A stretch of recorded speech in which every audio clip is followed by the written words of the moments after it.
Hello, everybody. This is Katie Hamilton, holistic nutritionist and health and transformation coach. I am hopping on live to share with you something that is near and dear to my heart because it's something that I have experienced and helped myself heal from. And it's also somewhat challenging to discussion to talk about. So I have really a lot of heart and compassion and passion behind this topic. So autoimmune disease. I am going to be diving into autoimmune disease and essentially debunking this diagnosis and label from the medical community that our body is attacking itself. And I will be sharing with you what is actually underlying this mass epidemic or pandemic of chronic illness amongst humanity, and the increase and rise of symptoms that are occurring across all ages, across the world, and have been labeled autoimmune disease. And within autoimmune, that's the umbrella term for many different symptoms and conditions that have been given specific labels. And today I'm going to zero in on the thyroid and the thyroid conditions that have been given labels. But I'll also be touching upon other symptoms and conditions as well that you might recognize yourself or a friend or a loved one in that may have this condition. And this is going to be a 3 to 4 part series talk. So today I'm going to introduce autoimmune. I'm going to be introducing what is causing it, and then talking about the different stages that your body goes through, and specifically the thyroid. And then the next talk, I'm going to be talking about the triggers that activate and progress the symptoms. And then I'm going to be getting into how to heal. Okay, so there's a lot to cover, and some of this information might be challenging your belief systems, especially if you are someone who has been given an autoimmune diagnosis and label. This video might be a lot to take in. And I'm going to ask if you have any questions to leave them in the chat box, and I will be happy to answer them at the end of this video. Or if you're watching in the future, you can leave them and I will return and answer your questions. Also, if you want to get in touch with me personally, my email is Katie Laura Hamilton, Katie, Laura Hamilton @gmail.com. Some of these symptoms might be, and your stories might be really personal, and if you would like to reach out for support or to ask a question, you can email me. I'm here for you, okay? So, autoimmune. I'm going to paint a picture. So, you have been struggling with symptoms and health issues like mystery weight gain, fatigue, challenge with sleeping, falling asleep, staying asleep, hair falling out, brittle nails, dry skin.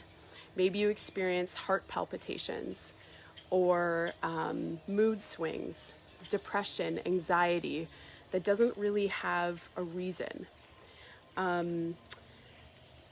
Maybe numbness, tingling, restless leg syndrome, vertigo. And you have these symptoms and you go to the doctor, because that's often where we turn to for answers. You go to the doctor and you share your symptoms with the doctor. And the doctor suspects some things and they decide to take some tests, and they call you back in and they sit you down and they say, given the test results that we see here, we've checked your thyroid, it's enlarged, you have increased antibodies, increase in your TSH, thyroid stimulating hormone, and your hypothyroid symptoms. We're going to let you know that you have Hashimoto's thyroiditis. And you say, oh, at least, thank you. Thank you for giving me an answer to my challenges, to my symptoms, to my health problems. I really appreciate it. But what does that mean? And the doctor says, well, what that means is that you have an autoimmune condition. Autoimmune, okay? Still don't understand what that means. What causes autoimmune? Well, perhaps it's genetic, and perhaps it's an environmental trigger that turned on your genes, but your immune system is confused, and it's thinks that your thyroid is a foreign invader, and it's now attacking your thyroid. It's attacking your thyroid, and it is destroying your thyroid over time. And you sit back, and so that at first that feeling of like, wow, I got answers to my problem, all of a sudden this sinking feeling sets in, and you feel like I'm being betrayed by my body, and this sort of hopelessness and overwhelm hits, and your doctor says, and you're like, well, why would my body turn on itself? That doesn't make sense. And your doctor says, well, we still don't really know the answer to that, but let's talk about medication. And maybe this isn't how it went down for you. Maybe they diagnosed you with Graves' disease, or hyper or hypothyroid, or perhaps nodules or cysts or tumors, or even worse, cancer. Or maybe your symptoms, you experience these symptoms, and maybe you self-diagnosed yourself by Googling your symptoms online, and the diagnosis of autoimmune or Hashimoto's or Graves came up, and so you've diagnosed yourself. Or maybe you know a loved one with these symptoms who have been given this diagnosis. But either way, autoimmune has struck you or someone you know. And when you've been given this label, or you hear of someone's immune system turning on itself, it's a really hopeless and stressful experience. So stress levels rise. You go and you fill out the medication because you've been told by your doctor that the medication is the only way to help prolong or ward off or heal, not even heal, but sort of like deal with the symptoms of what you're experiencing.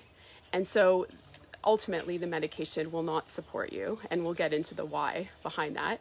But you think that taking the medication is doing your body good, and that's the right thing to do.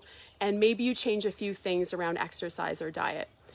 But along the way, you don't notice that your symptoms, your health issues, they don't get better. They actually just continue to get worse. And you wonder, why is my body attacking itself? So,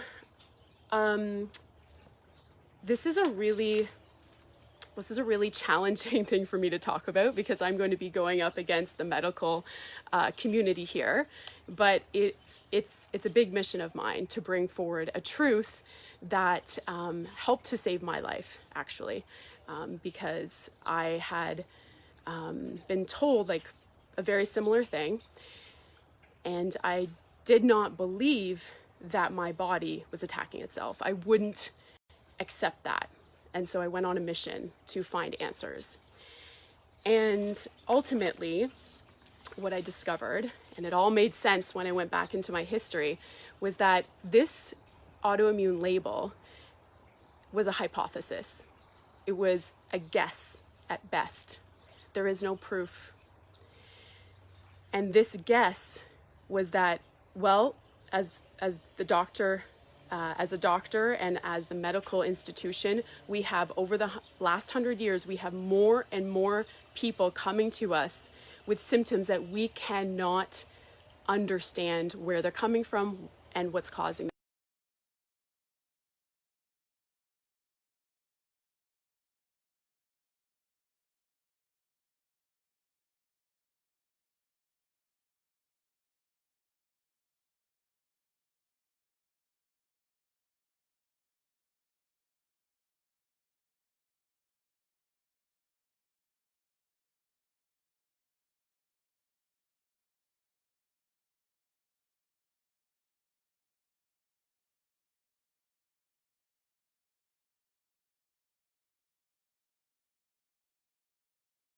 Is Okay, we're back. We're back. Okay, good.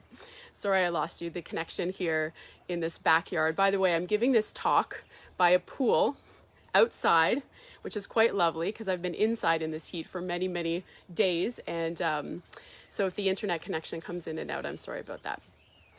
So they created a guess. They created a guess at best. They still don't have proof for this guess, though they assume that the antibodies in the blood are actually created from our immune system attacking itself. That's not what's happening. The antibodies are going and attacking something else.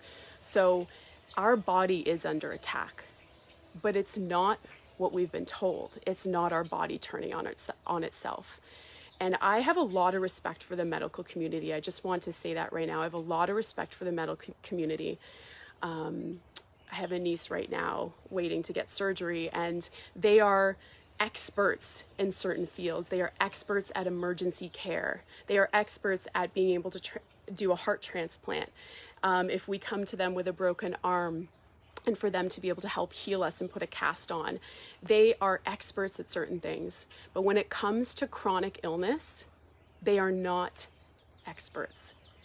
And so when we go to them and we ask them to support us, we could be given, and many people are given, misleading information or just completely untrue information that is not true and not supporting you, because they don't have all the answers, and that's okay. And my wish is that they would be humble enough to say, we don't have the answers, we don't know what's causing your symptoms, and we're not going to make a guess that it's your body attacking itself, because that's probably going to just depress you more. So what is causing all of this chronic illness amongst humanity, and what is creating this challenge for us in the last 100 years? A virus. There has been a viral pathogen explosion in the last 100 years that has gone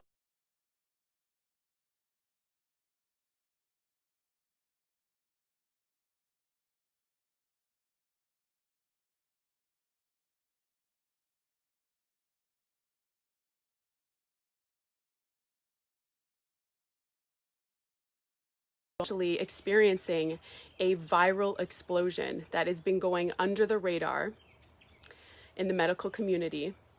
And because of that, it has been, this virus has actually been able to mutate and grow from what was once benign and had strains that would barely affect us to now 60 different strains that are causing some of the worst debilitating illness of our time. And this virus has been fed food that has also been on the rise and increase in the last 100 years. So there's about 7 things I want to share with you that are the real causes, the true underlying causes of thyroid disease, all the umbrella diseases that have been labeled autoimmune. All of these have a cause that is not your body attacking self. Viral, chemical, toxic exposure. We are all now on an earth that has more chemicals, more toxins, more pollutants in the home we live, in the air we breathe, in the water we drink, in the soil we grow our food than ever before in human history. And we are not exempt from the damage and the consequences of these toxins and these pollutants that have been on the rise during the Industrial Revolution, last 100 years or more. And these toxins, as we know, are polluting our waters, polluting Mother Earth, creating a crisis for Mother Earth. And she's a macrocosm and we are a microcosm. We are made of her substance. We ingest her material. And if she's polluted, so are we. And the pollutants that we're exposed to have become very aggressive, very intense, and the heavy metals that we're exposed to end up being the virus's favorite, this specific virus, favorite food. And the virus has learned how to adapt and eat the very fuel that harms us and make it stronger. You see, viruses have an incredible interest in living. They have a huge passion for life, and they're intelligent. They're intelligent and they have intelligence. They also eat. They're not just self-replicating as the medical community says they are. They actually need fuel. And the fuel they need lives in your body. It lives in your organs, and it's not being detoxified quick enough because we are inundated with too much and the organs can't handle it. So we have the causes: viral explosion, increasing in their strains, their mutation, and their strength. We have an increase in the rise of toxic chemicals, all the way from the toxins in a new car that are off-gassing to carpets are one of the most toxic things in a home. We don't necessarily smell the toxins, but we're inhaling them for months and months, maybe years. If you get your carpet cleaned, not by a green cleaner, those are incredibly toxic. The clothes that we wear often have fire retardant on them. The pesticides on food that we eat that are sprayed on one farm that then blow onto another, even if it is organic, and the list continues. The third thing that is causing the chronic illness and breaking down the tissues and organs and feeding the virus is radiation. I've spoken about this before in a different video. Radiation is something we are increasingly exposed to from our cell phones, which I'm using right now to record this video. And when cell phones first came out, there was warning: don't put it in your pockets. It's not good for your reproductive system. Where did those warnings go? The cell phones are still sending out radiation. They're still bad for us, potentially. There's always proof either way, but let's just tune into our own intuition on that one. X-rays that we've had for our teeth, or if we had any health issues, CT scans, radiation falling out from the fallout from Hiroshima, from World War II, still falling out from the atmosphere. That goes into our soil and that feeds the viruses. DDT, and a very aggressive pesticide that is still in our soil and waters. It doesn't go away. It was just the 1950s that a salesman would come to your door with an apple and spray it with DDT and eat it and say that it was actually a nutrient. Kids would bathe themselves in the trucks as they sprayed lawns and create a soapy experience, and the kids would bathe themselves in the DDT. These get passed down from generation to generation. These chemicals get passed down from generation to generation, and so does the virus. Increase in antibiotics and pharmaceuticals. One of the virus's favorite foods, antibiotics and pharmaceuticals. And the increase in processed foods and the decrease in the nutrients in the nutrient-rich soil in which our food grows. And the increase in the amount that humans eat processed foods, fast foods, canned foods, anything that is not whole in its state from Mother Earth. There's been a rise and an increase over the last 60 years. And all of these culminate to create this health crisis that we're experiencing of chronic illness. And I'm sure when you hear this, it starts to make sense. It's not like Katie's speaking some crazy language right now about why we're all ill and why most of us will be, in the next 20 years, most of us will have some sort of autoimmune diagnosis. And when we choose to believe that our immune system is faulty and broken, and our bad genes that we've been passed all of a sudden woke up and now our body's attacking itself, we are misled from the actual information and knowledge and the healing power of what can heal the body. If we believe we just take these pharmaceutical pills for the rest of our life and that's it, we've missed out on really gaining the empowerment to understand what is happening.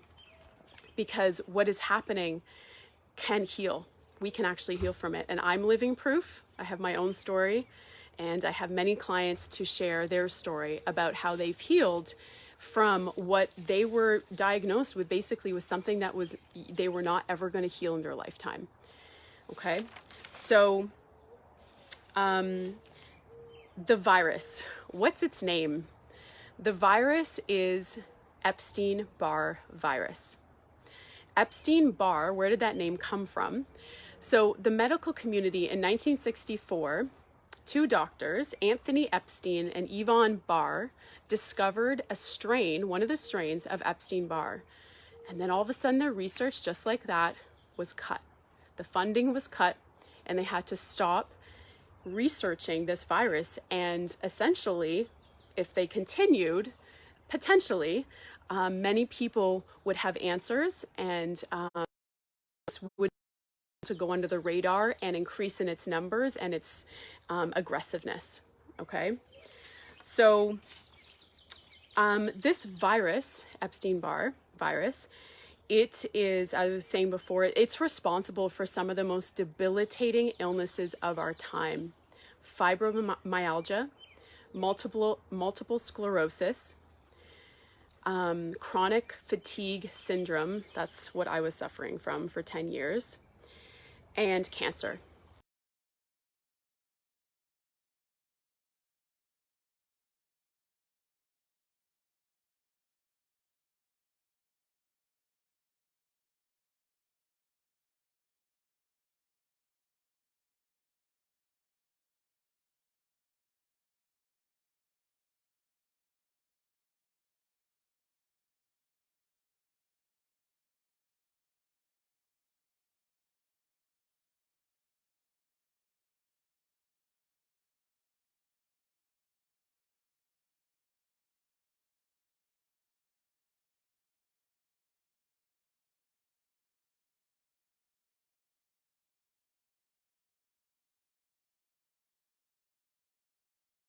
Is that this virus goes through, because it moves through different stages, and it's not inevitable that it's going to go to each stage.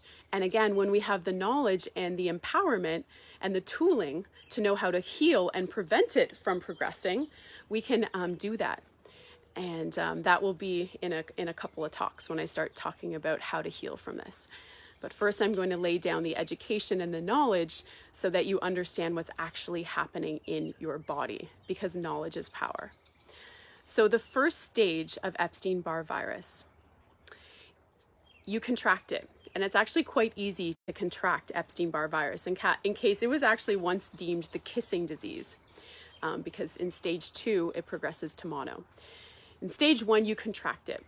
Maybe it was actually given to you at birth. So again, generation from generation, not just passes down toxic chemicals and heavy metals, but also viruses and bacteria. So I'm pretty sure I was born with it because my family has symptoms. So I'm pretty sure that it was just passed down to me, but I also could have contracted it as well. And so the first stage, you might not even feel much. You might just feel a slight scratchy throat, maybe a mild fever, maybe feeling like you have a cold, but nothing that would alarm you to contracting anything of importance to go to the doctor.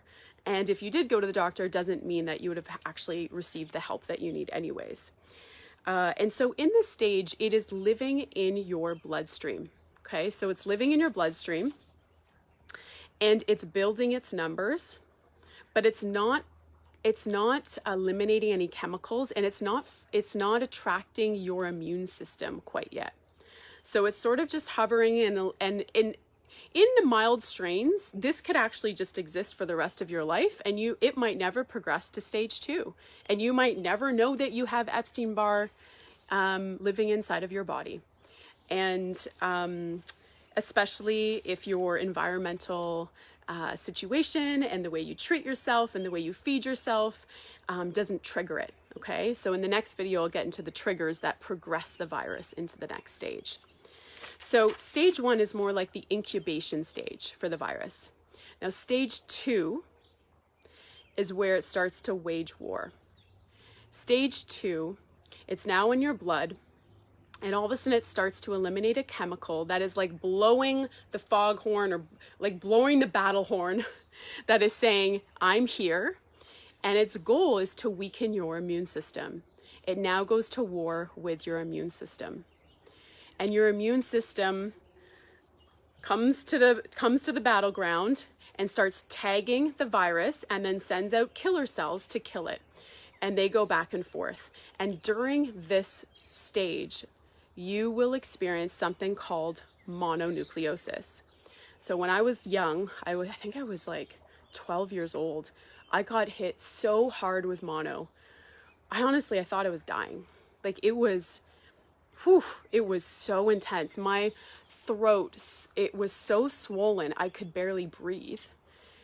They said my white blood cell counts were so high, I was in isolation for 3 weeks. I had a crazy fever, incredibly fatigued. And they knew that this, and it's true, actually, this is the most contagious stage. And they knew that, so no one was allowed to see me. It was pretty brutal. So I have a friend who was triggered in university, and her mono activated in university.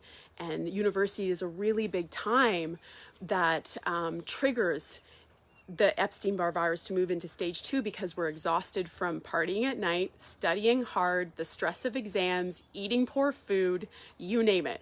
Your new environment, just moved away from home. All of these environmental triggers can trigger it into the next stage, and it will take advantage. And so for my friend, she was sharing with me, she's like, yeah, I had mono. And for me, mono lasted, I said, yeah, it's supposed to last like anywhere between like 3 weeks and a month or so. She goes, no, I had it for 6 months. 6 months I was fighting the mono. I was fighting Epstein-Barr essentially.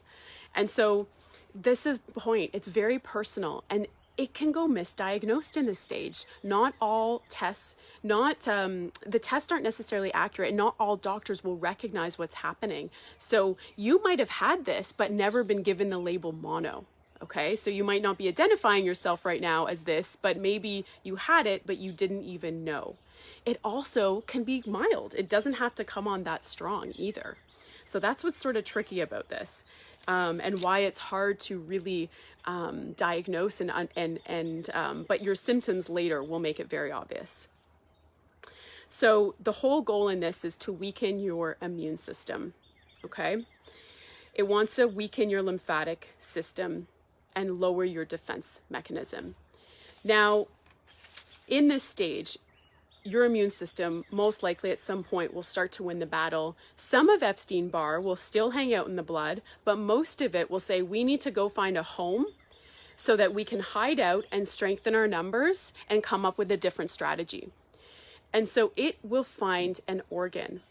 And one of its favorite organs to go hide out in is the liver, the spleen, and the reproductive system. And this is what happens.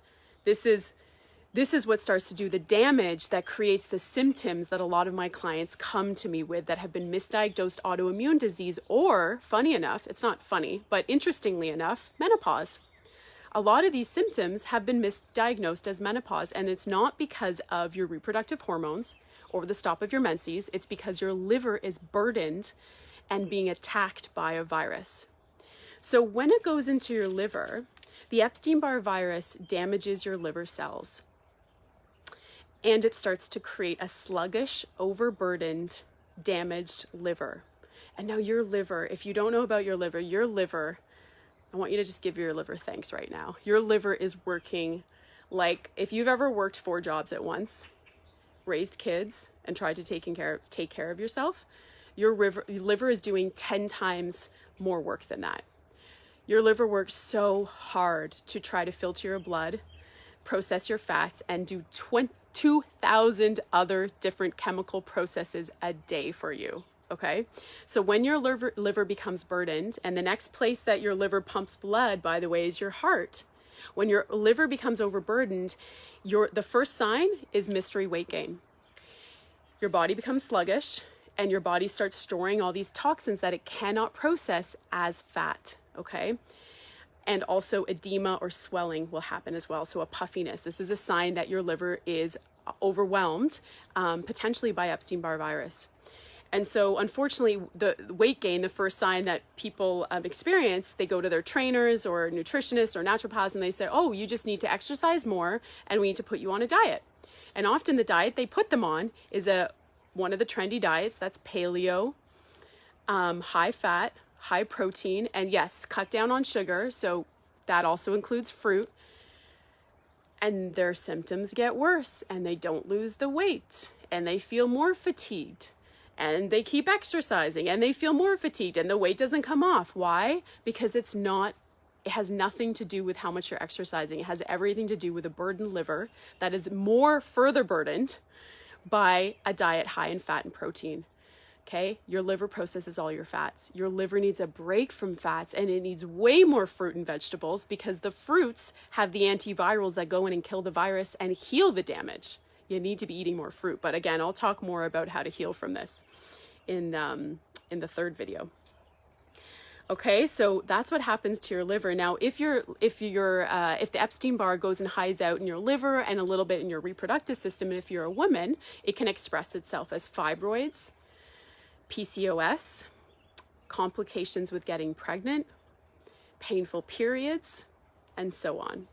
If you're a man, the Epstein-Barr virus drills into your prostate, and it is one of the causes of prostate cancer and also complications with getting pregnant. So,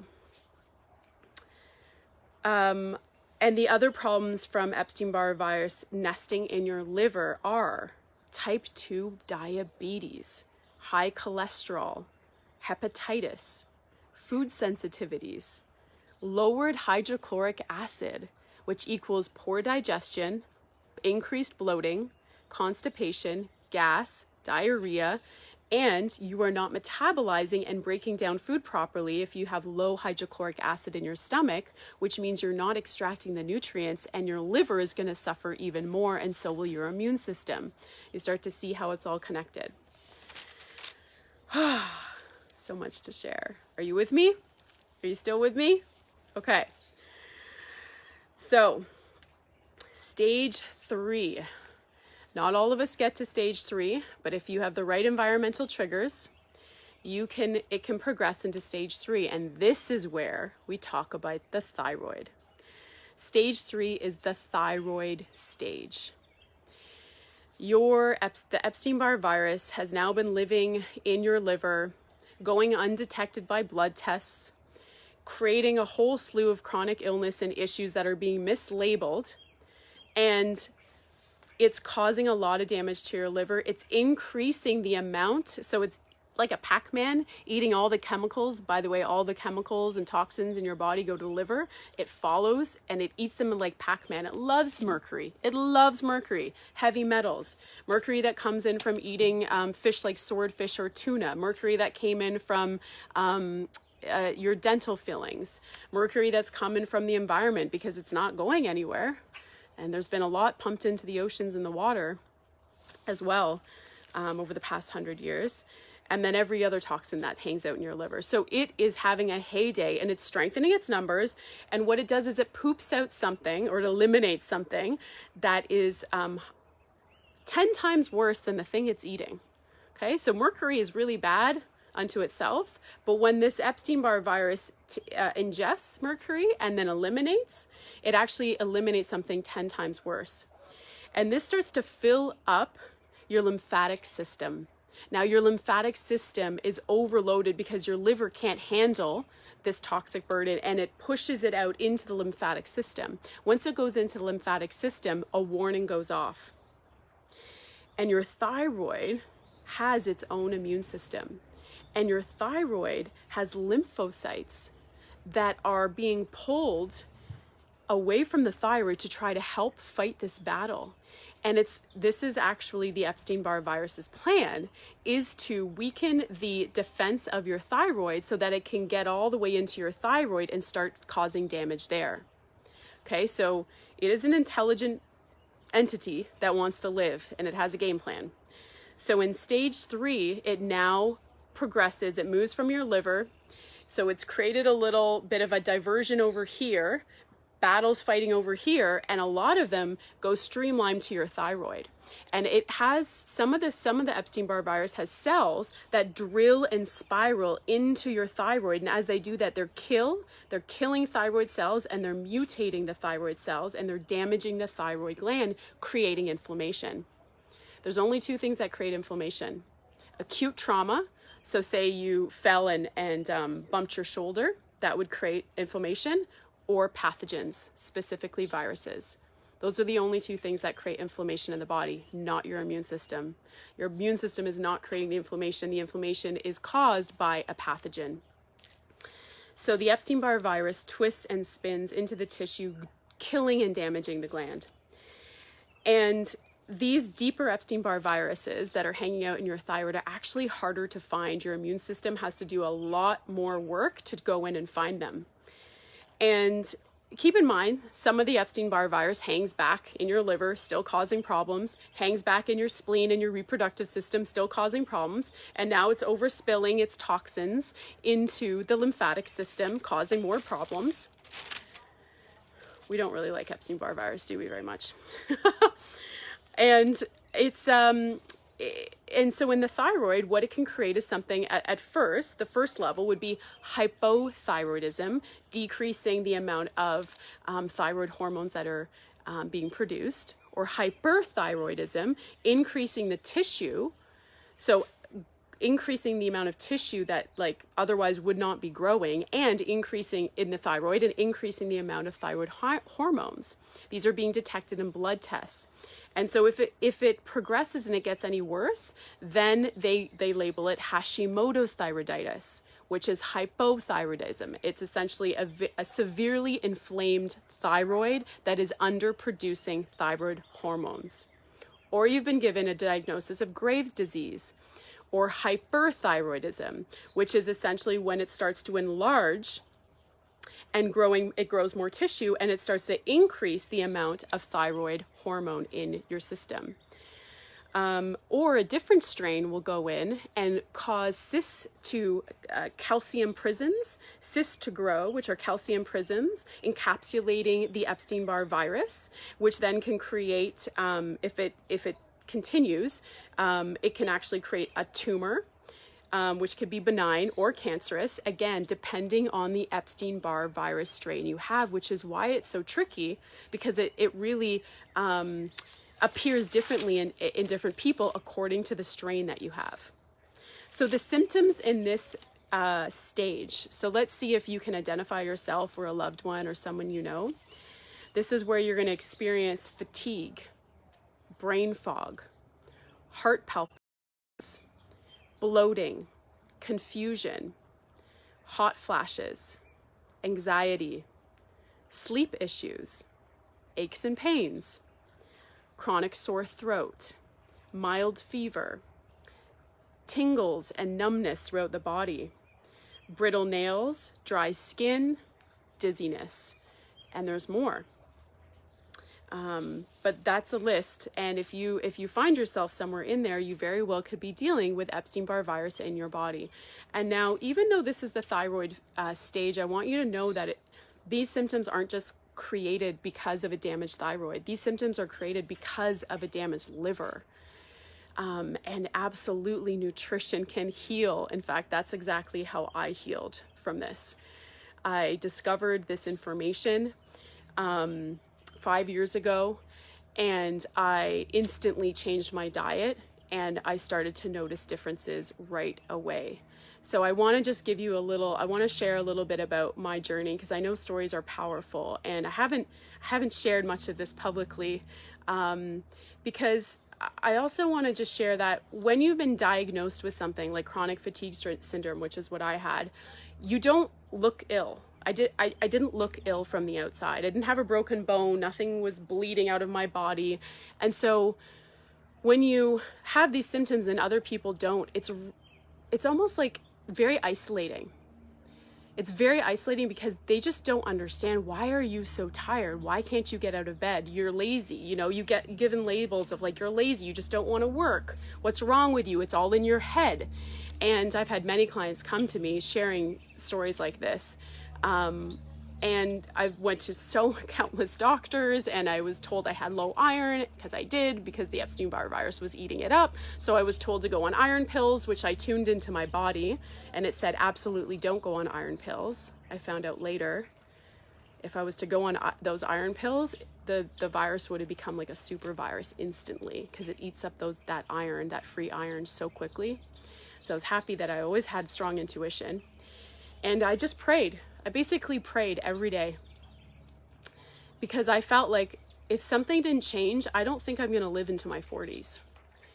and I had a slew of symptoms, but the chronic fatigue was the worst. It got so bad. So I started my career teaching fitness, and then I went into nutrition, and then teaching yoga, and then I got into sort of like holistic healthcare, really understanding mind-body connection, and that healing stems from so much more than just the physical world, but nutrition is foundational. And I was like at a loss. I couldn't teach my classes. I could barely make any money. And I was on the floor. I basically spent years laying on the floor wondering how I'm going to live my life. And I was, hearing from clients who have kids, like, just almost breaks my heart, because they have kids they have to take care of, and they're experiencing this. And teens that are experiencing this, who can barely get up and go to university, and watching their friends have a great time, and they can't even work part-time and go to university and live their life, and their parents have no idea what's wrong with them. And so, these symptoms they're very, very debilitating. And when we don't have our health, we realize we have nothing else really matters. And so I dedicated my life to discovering what was going on with me and how to help other people, so I could get the answers that were actually going to make a difference. So in this third stage, it is essentially weakening your endocrine system. And most people hang out in that stage. They don't progress to stage 4, the last stage. Unfortunately, I did, and many people are. And in this stage, this is the mystery illness stage. It's often triggered by big stressful life events. Okay, I'm going to talk about the 19 triggers in the next video, but just know, if you had like a loss of a loved one, a betrayal, a breakup, some discord in your family or with someone you love, financial stress, this is enough to progress the virus to the next stage, because our stress hormones do feed the virus, and they do plummet our immune system. And the virus knows that, and so that it goes to the next stage. And this is the last stage, so hang in with me. In stage 4, it is now going after your central nervous system. And that's its goal, is to take down the central nervous system, to debilitate it. It has another goal in this stage, which I'll get to. But essentially, the Epstein-Barr virus now produces something that's called a neurotoxin. And that neurotoxin travels through the bloodstream, and it attacks your nerves. It also disrupts the neurotransmitters in your brain. And this is where it's causing a lot of inflammation, and it's starting to create, again, the most debilitating symptoms and diseases of our time, which is fibromyalgia, the chronic fatigue syndrome I was talking about, rheumatoid arthritis, multiple sclerosis, tinnitus, vertigo, restless leg syndrome. And x-rays, CAT scans, MRIs, they're not going to be able to diagnose this. The other goal of this stage is to slow down your vascular system, to decrease the amount of oxygen get moving into your organs. And remember, oxygen is an antiviral, so the less oxygen, the more that the virus is happy, because the better the home it is for it. Okay, so in that final stage, this is where we can experience also ADHD, because when it affects the brain and it affects the neurotransmitters, it starts weakening our function, our capacity to function, and it creates brain fog. It can create like restless mind. So you have bouts of being unable to be able to focus, and then bouts when you're just feeling really like depressed, can create despondency. It also can actually be contributing to bipolar disease as well. So as you can see, this is not your immune system doing this, attacking you. This is a virus.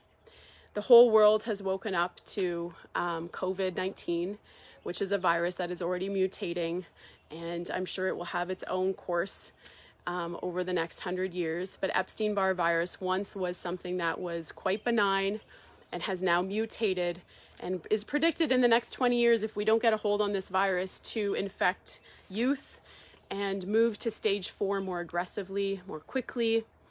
And the environmental triggers, unfortunately, only continue to increase because we're really not cleaning up the chemicals and the toxins that we're exposed to. So I'm here to educate. I'm here to educate. I'm only one voice, but I'm hoping this voice reaches millions and can get this information in the hands of those who are looking for it. Just like it was a miracle when this information came to me. And I have to say, I just want to share a little story that in my prayers for answers, I was still seeing clients. And one of my clients sent me an article. And she said, "I want you to read this article, Katie, and let me know what you think." I said, okay. I didn't read the article. Next visit, we talk. At the end of our session, she says, "Did you read that article? I want to discuss it with you." I said, "No, I haven't read the article yet." And I said, okay. She said, "Okay, I want you to read the article." And I was like, she's really serious about me reading this article. So I decided to read the article, and I realized halfway through this article that this was an answer to my prayers. I identified myself, I identified my family members, I identified my clients, and it was starting to give me answers. And I was so grateful. Oh my gosh, I was so grateful. And I thought, what a beautiful, just what a beautiful way for the answers to come. Here I am supporting and serving my clients, and a client brings me an article that puts me onto the next 5 years of my healing journey, and being able to be living proof of how we can heal from debilitating diseases.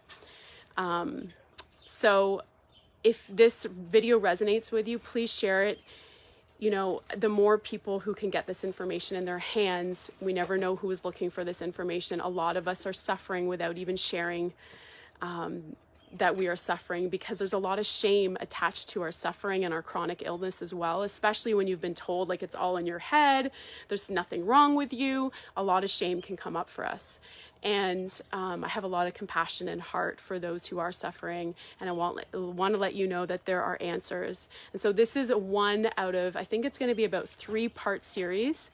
And in the second one, I'm going to talk about the triggers, and I'm going to get even more in depth into the symptoms that you're experiencing and explain to you what is causing them so that you can understand.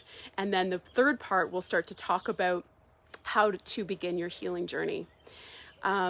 I am a nutritionist. I am here to support you with nutrition. I also support people with tools beyond just nutrition, because our lifestyle and our self-care is also about our mind, our body, and our spirit. So reach out to me if you would like any support, if you want to kickstart your healing journey. You don't want to wait to the third video. I will be running a nutrition cleanse at the beginning of August, and this 14-day nutrition reset is designed to actually support the healing from viruses and bring the body out of a debilitating state. So it's like the beginning of a healing journey, but I also work with people one-on-one to support them in their unique symptoms and healing journey. So I'm here for you. If you have any questions from this video, please leave them in the chat box or reach out to me at katielaurahamilton@gmail.com. And this was a lot of information. Thanks for sticking with me. Thank you for absorbing it. Let it integrate, see what fits, see what resonates. And yeah, I wish you all the best on your healing journey. And I will see you next week with some more information. Okay, have a wonderful day. Take care.